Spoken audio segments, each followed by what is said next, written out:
today I was hosting two roundtable sessions, both about the importance of regenerative, sustainable agriculture. How we can make sure that farmers, whether it's here in Spain, back in the UK where I'm from, know the practices, have access to the technologies and money, so that they can farm in a way that's good for nature, good for the climate, but also good for their bank balances. Some of the things we saw, which was amazing, we started to see some data about farmers that have gone down this route, down this regenerative agriculture route, and they're producing more produce and using much less costs to get there.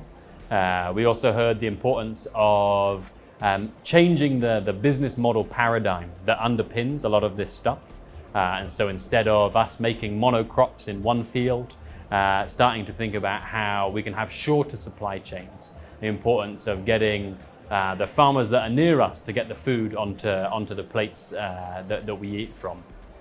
And the final thing that we really heard was around the role of technology in all of this. We heard that there are almost two types of technology. There's one type which is technologies that help us deal with the problems in the food system that we've made. You know, artificial bees to pollinate plants, robots to pick strawberries and things like this. And those are ultimately quite extractive. They're solving problems that are there, but problems we've created.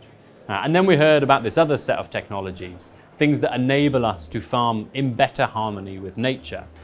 Things like, using precision fertilization, using tractors that can be driven from satellite sensors and things like this, that help us farm in nature's, image, but with a more precise way. I think we're at a moment of huge change in the food system. I think everybody is waking up to the fact that we need to shake things up big time. You know, the war in Ukraine has proven that, COVID has proven that, Brexit has proven that. But it feels to me, and you can see it here, there are almost two lines of how we're going to change this. It feels like there's an incremental route where we make small changes to the things we already do to make them better. And then there is probably the route that I'm more in favor of, which is a kind of complete transformation. I don't know if, I don't think that some of these huge companies in the way they operate will ever be able to make a food system that's healthy and sustainable because they're too big.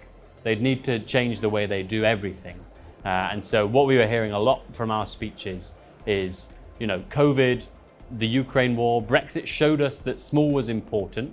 And now it's about scaling that up, that local, driven from the ground up, resilient food systems. And that's what's going to bring about a kind of healthier, sustainable food system.